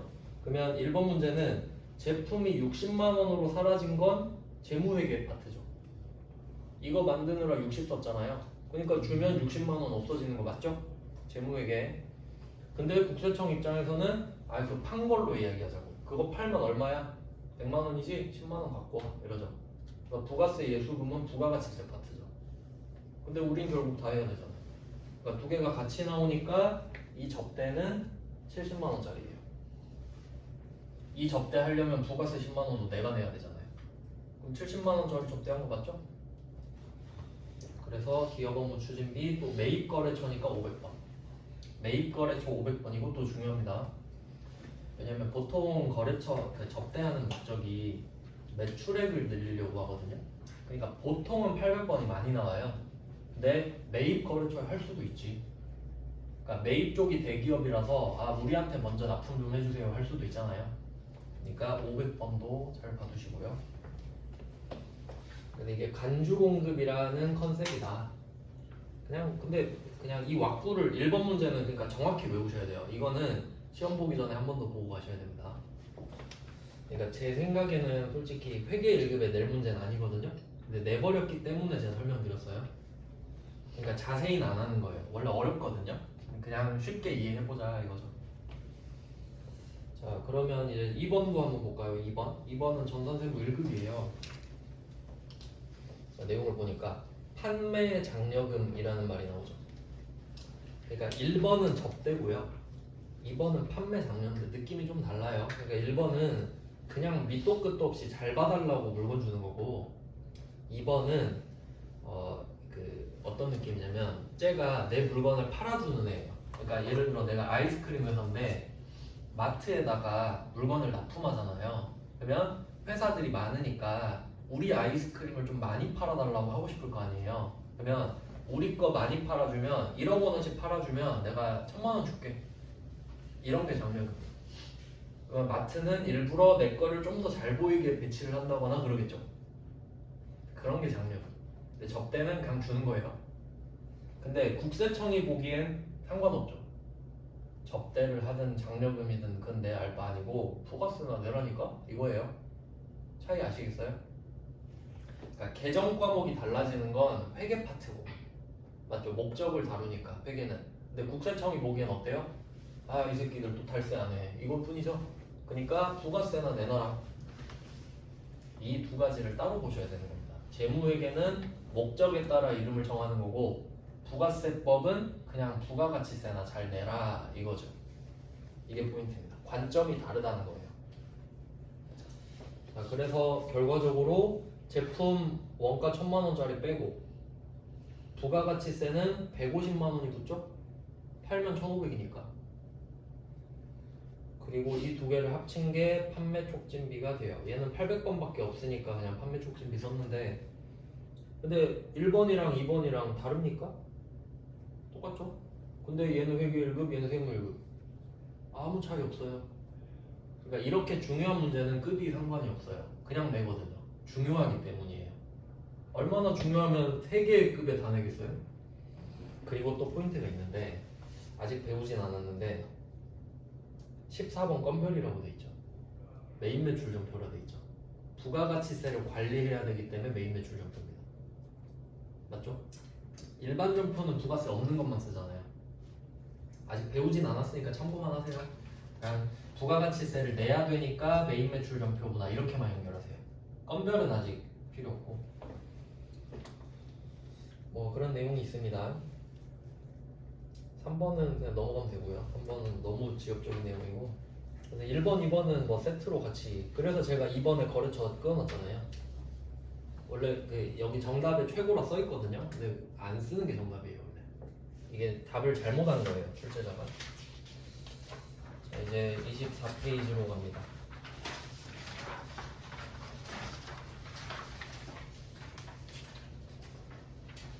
그래서 아까 두 문제는 둘 다 간주 공급이었고 둘 다 저격 8이죠 또. 그러니까 간주 공급이랑 저격 8은 둘이 세트일 수밖에 없지 않나요? 왜냐면 공급이 아니니까 간주 공급이잖아요. 그렇죠? 공급이 아니니까 간주 공급이고 그러면 공급이 아닌 상태로 물건이 없어졌으니까 저격 8이잖아요. 그러니까 그 둘은 연결돼 있는 거죠. 어떻게 보면. 뭐 결과적으로는 그렇습니다. 지금은 처음 봐서 그런데 좀 자주 보셔야 돼요. 그 다음 24페이지는 좀 쉬운 문제들. 자 하나씩 볼게요. 4번 문제부터 보시면 24페이지 4번 자, 당사가 생산한 제품을 제조부 생산직 직원에게 복리후생 목적으로 제공했습니다. 그 참고로 저 그냥 넘어왔는데 3번 잠깐 좀 볼게요. 23페이지라서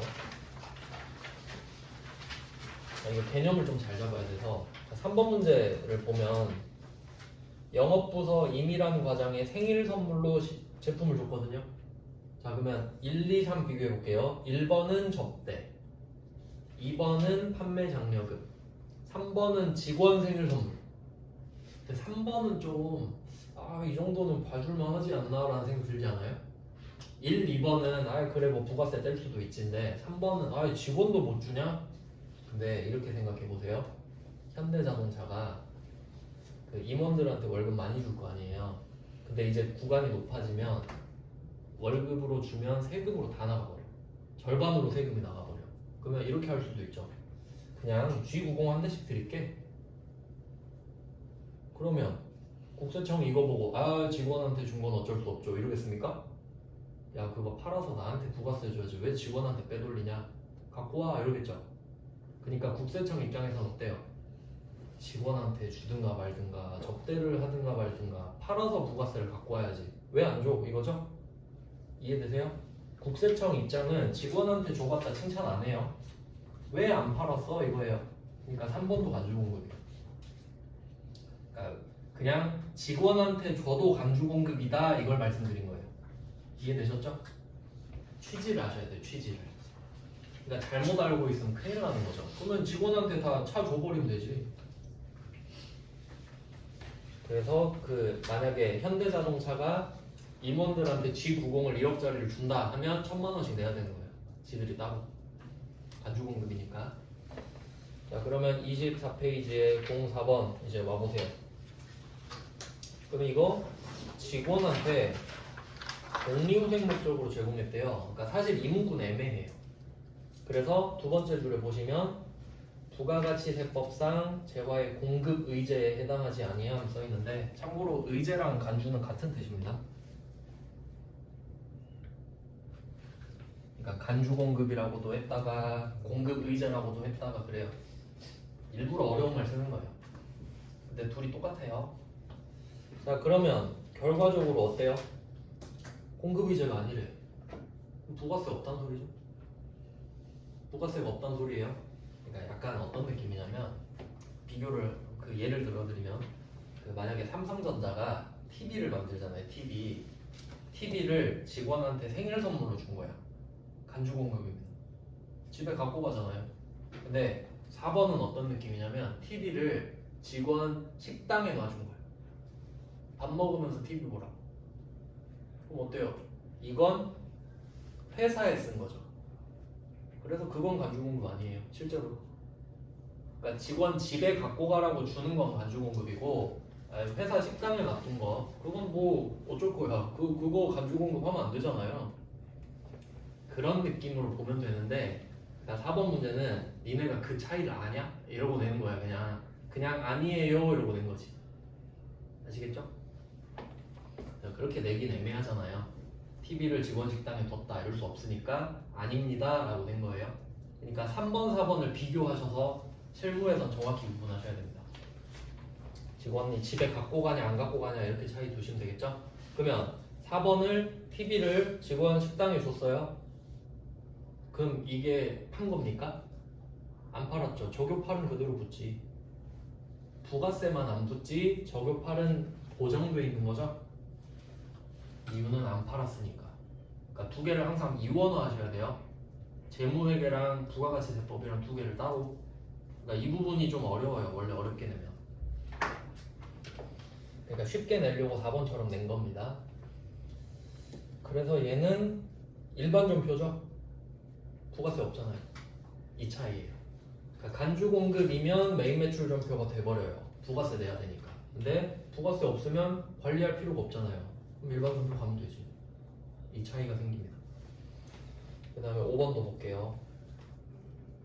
자, 5번은 12월 31일이죠. 기말이니까. 기말에 가서 재고자산을 한번 세보는데 725만 원이 비는 거예요. 왜 없지? 보니까 찾아보니까 그 4번 문제였던 거야. 이거 식당에 놨던 거예요. 회계 처리를 안 한 거죠. 그럼 지금 찾았어. 그럼 4번, 5번은 똑같은 문제죠. 그리고 5번은 아예 그냥 부가세 얘기를 안 했잖아요.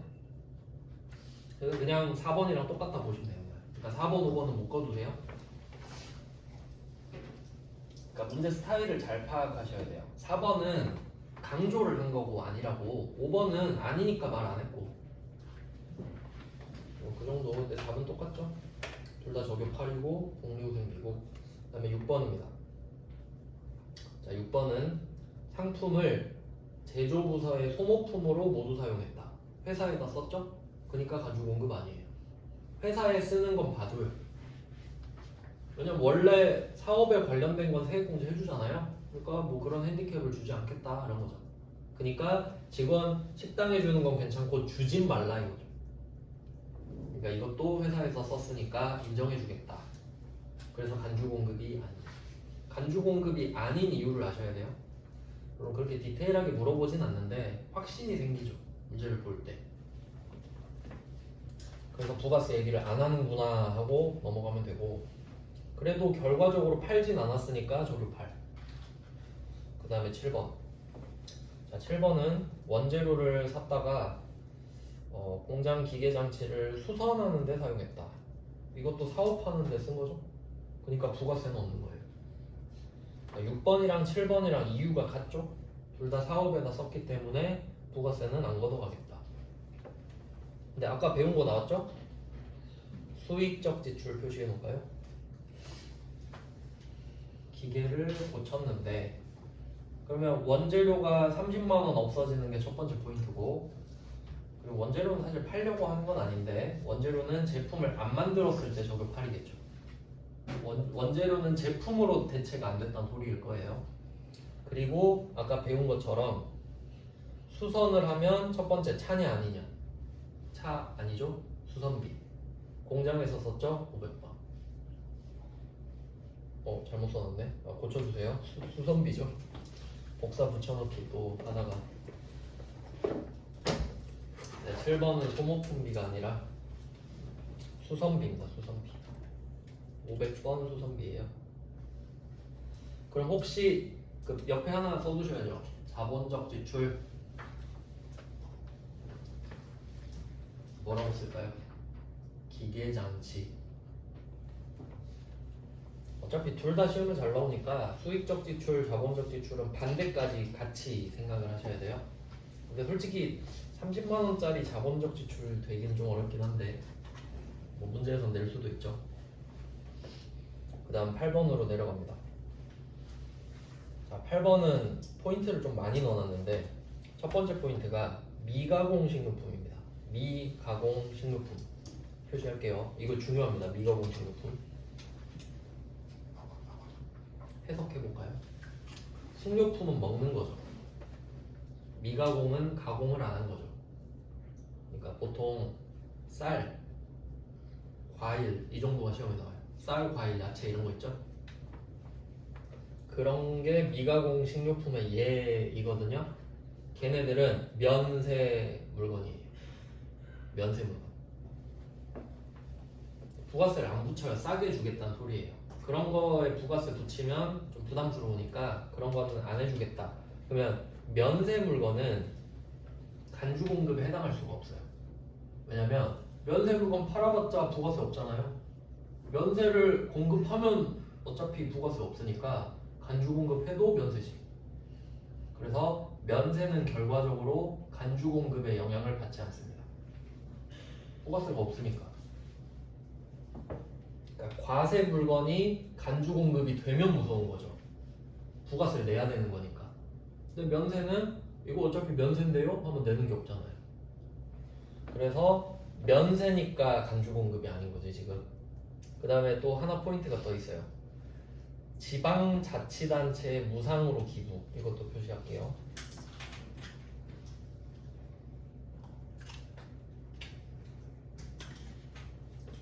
그래서 이유가 두 개가 있는데 방금 말씀드린 거 미가공 식료품은 면세입니다. 그러니까 면세는 간주 공급에 해당하지 않아요. 자, 두 번째는 여기 세트로 기억하시면 되는데 국가 지자체 이걸 세트로 보시면 되죠. 그러니까 대한민국이랑 광주는 뭐 같은 팀이라 봐도 되잖아요. 그럼 국가 지자체에 기부하는 거 있죠. 면세입니다. 이것도 면세니까 부가세 이슈가 없겠죠.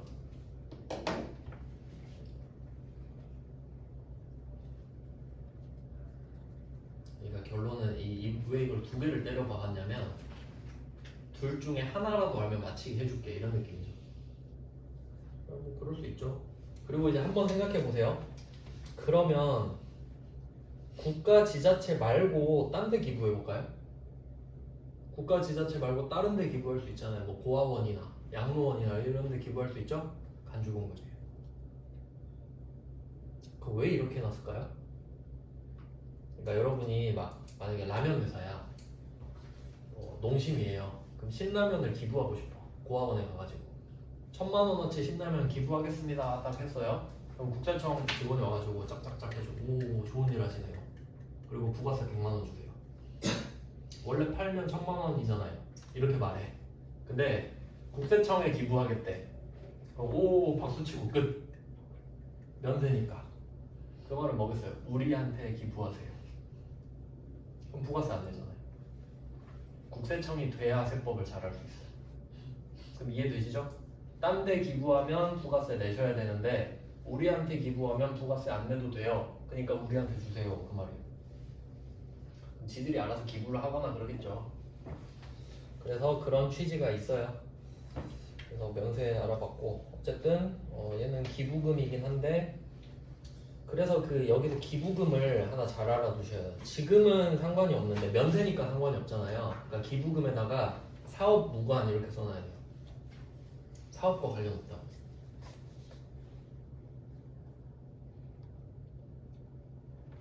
그러니까 이게 원래 접대랑 기부를 같이 비교하는 건데 한번 들어보세요. 접대랑 기부랑 둘 다 주는 거죠. 접대, 기부 둘 다 주는 거잖아요. 그럼 일단 개정 과목은 다른 거 아시죠? 기업 업무 추진비랑 기부금이 따로 있으니까. 그러면 실제 회계상 생각을 해보세요. 회계상 접대를 하면 매출액이 느는다. 늘죠. 당연히 늘죠. 늘리려고 접대하는 건데 근데 기부를 하면 매출액이 느는가? 그건 알 수 없지. 어떻게 알아요? 자, 그럼 이제 정해졌어요. 접대는 영업과 관련이 되어 있습니다. 기부는 영업과 관련이 없습니다.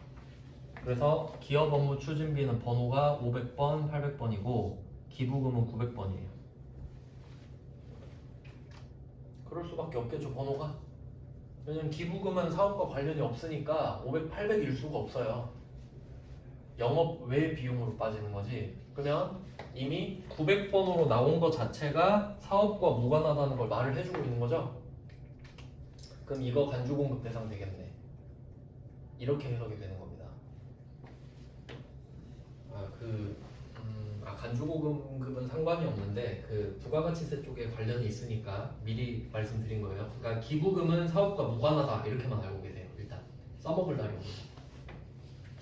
접대는 사업과 관련이 있고요. 그러니까 좋다 나쁘다를 떠나서 영업이랑 관련이 있냐 없냐로만 기억하셔야 돼요. 회계는. 다음 페이지로 갑니다. 25페이지예요.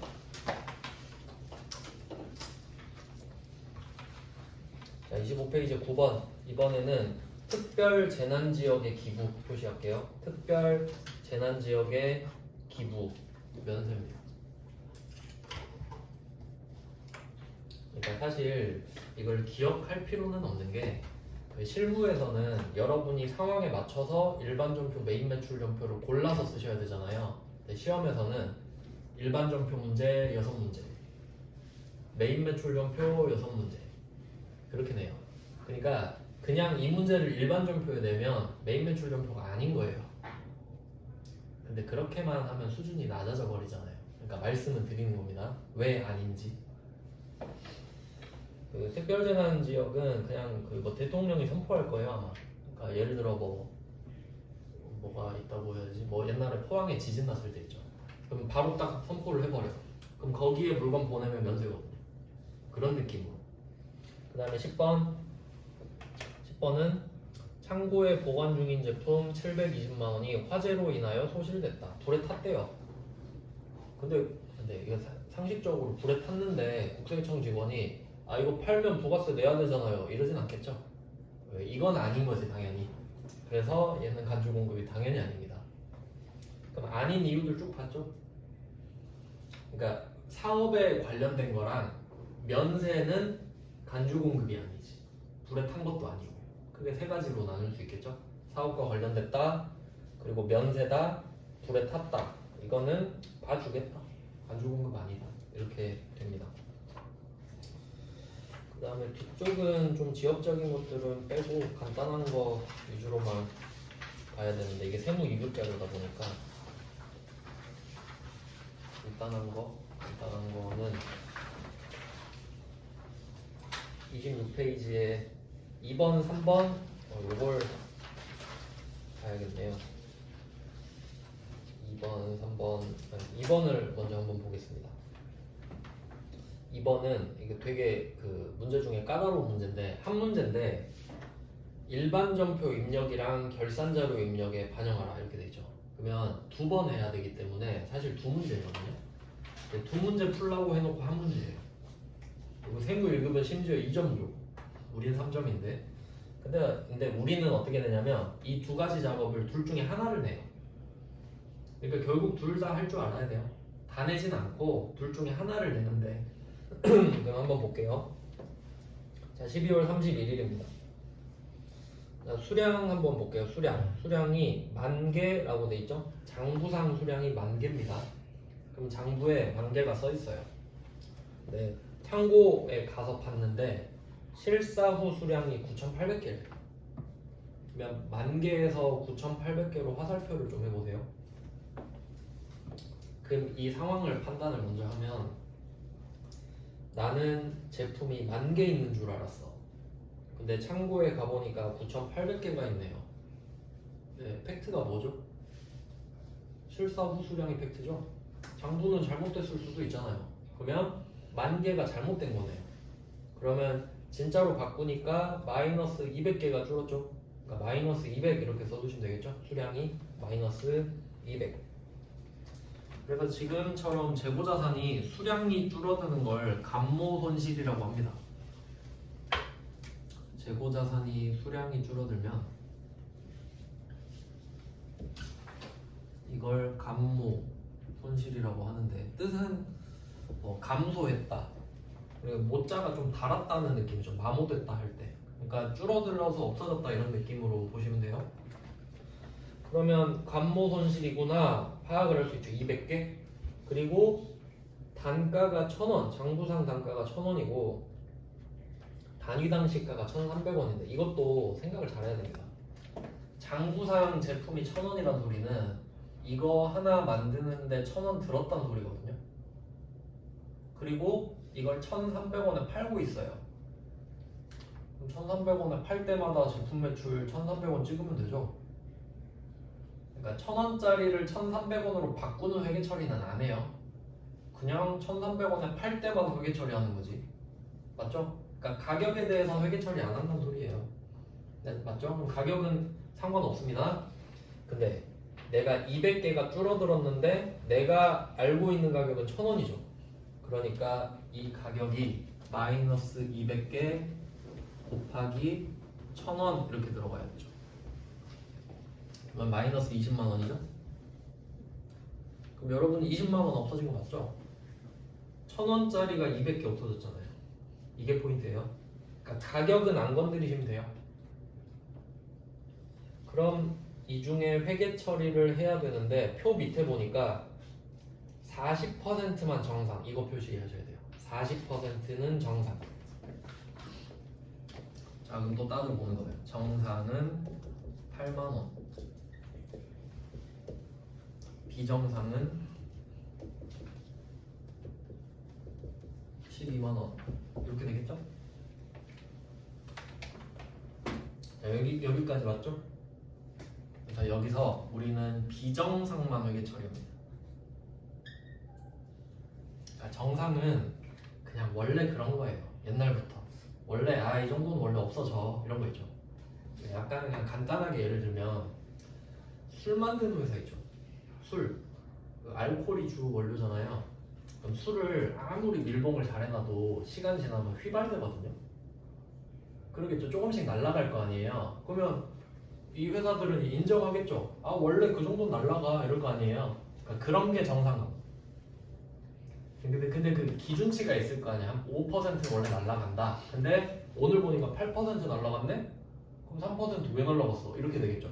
그러니까 정상 수치를 넘어간 것만 비정상이에요. 대충 그런 느낌으로 기억하시면 돼요. 그러니까 술 해갖고 정상은 인정되는 범위, 이제 비정상은 그 넘어간 거가 되겠죠. 그러면 정상은 에이 뭐 원래 그럴 수도 있지 뭐 해서 회계 처리 안 해도 돼요. 알아서 돼요. 알아서. 그건 복잡해서 여기서 설명 안 드리는데 결과적으로 비정상만 회계 처리하면 된다가 포인트예요.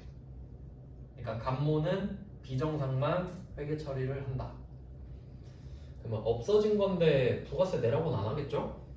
왜 간주공급은 당연히 아니고, 근데 중요한 포인트가 여기도 있죠. 안 팔았죠. 적유팔.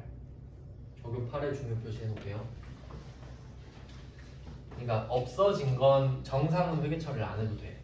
근데 비정상은 해야 되잖아요. 없어졌으니까. 근데 결과적으로 팔진 않았잖아요. 그러니까 적유팔. 결국 간모 손실은 비정상만 회계 처리를 하면 되는데 그게 적유8이다 까지 적유8에 추가하시면 되는 겁니다. 비정상 간모만. 정상 간모는 무시하면 돼요. 그러니까 만약에 이런 문제가 나오면 엄청 좋을 것 같아요. 지금 간모 손실이 20만 원이잖아요. 네, 만약에 문제 이렇게 되는 거야. 100% 정상 간모다. 그럼 아무것도 안 하면 정답이죠. 그럴 수도 있으니까 알고 계셔야 된다. 그럼 진짜 주워 먹는 거 아닙니까? 아무것도 안 했는데 정답 처리. 뭐 그렇게 되진 않지만. 그리고 이제 실제로 있는 금액이 얼마인지 한번 생각해 볼까요? 이건 지금 감소량이고, 감소량. 제가 처음에 말씀드렸는데 우리가 분계하는 거 있잖아요. 분계는 플러스 마이너스를 적는 겁니다. 플러스 마이너스. 자 그러면 지금 잔액을 한번 얼마인지 볼까요? 잔액 9,800개 곱하기 1,000원이죠. 이게 잔액이죠. 그러니까 방금 200개 내가 줄인 거고 10,000개가 있었는데 200개를 줄였으니까 지금 9,800개 있는 거 아니에요. 그러니까 아다리가 딱 맞아야 됩니다. 마이너스 200개를 했으니까 9,800개지 이제. 그럼 이건 잔액이죠. 그럼 잔액은 980만 원 여러분이 따로 또 구하셔야 되는데 이건 결산자로 입력해서 따로 적으셔야 돼요. 그러니까 두 개인 거지. 마이너스는 따로 적고 결산 가서 또 하고. 근데 한 문제야. 근데 여러분한테는 둘 중에 하나만 내요. 근데 주로 아래 걸 내거든요. 근데 아래 거도 어떻게 되냐면 그냥 980 알려줘요.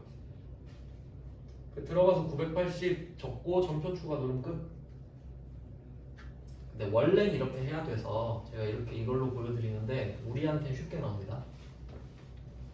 밑에도 뭐 똑같고요. 그러니까 어떤 식으로 이것도 좀 어려운 문제니까 실제 우리한테 나오는 문제를 보죠. 우리한테는 27페이지에 한 5번 이 정도로 좀 낼 수 있을 것 같아요. 5번 문제 정도까지는. 이게 세무 1급이긴 해도 회계 1급에 낼 수 있거든요. 5번을 한번 보시면 기말에 재고자산 실사를 하는데 파손이나 도난으로 인해 원재료 감소가 나왔으니까 감모죠. 감소가 됐으니까. 그러니까 이 700은 수량 곱하기 단가를 해서 700이라고 알려준 거예요. 그냥. 그럼 700이 줄었다 감모 손실. 근데 이 중에 60%는 원가성이 없다 이렇게 돼 있죠. 원가성이 없다에다가 비정상 표시하시면 돼요. 원가성이 있는 거는 그냥 어쩔 수 없다 이런 느낌으로 보시면 돼요. 어쩔 수 없으니까 그것도 원가에 일조했다고 생각해라 그런 느낌. 근데 얘는 원가성이 없다 비정상이라는 소리예요. 그러니까 700 곱하기 60%를 해서 재고자산 감모 손실 적고 적유8 적어라 이 말이에요. 정상은 안 한다 그랬죠? 비정상만 회계 처리하니까 이거 물어보고 싶을 거거든요. 그러니까 한 5번처럼은 낼 수 있을 것 같다라고 생각을 합니다. 아까 건 너무 어려웠고. 그리고 나머지도 좀 지엽적인 내용이고요. 그리고 그 4번도 한번 볼게요. 4번 위에 4번. 자, 4번이 재고자산이 이만큼 빠졌다. 그러니까 총 1000만 원이 없어졌는데 제품이 800, 상품이 200. 네, 이유가 제품은 광고 선전 목적이다. 아까 보신 적 있죠? 광고 선전비. 그리고 두 번째 상품은 원가성이 없다. 제가 밑줄 그어놨죠? 원가성이 없는 건 비정상 감모 아니겠습니까? 그러니까 감모 손실로 해야지. 그리고 둘 다 저격팔인 건 둘 다 맞고 판 게 아니니까. 그러니까 저격팔도 엄청 중요해요. 저격팔도 한 문제 나온다고 생각하시는 게 편합니다. 여기는 이 정도 보면 되려나? 네, 그 뒤부터는 가성비가 별로 안 좋기 때문에 좀 세 가지 정도 재고자산은 살 때, 팔 때, 저격팔 이렇게 크게 세 덩어리로 구분을 하죠. 나머지 너무 지역적이라서 일단 그 기출로 넘어가서 설명드리면 될 것 같고, 그다음에 좀 쉬다가 이제는 그 외화 주제를 따로 드리겠습니다.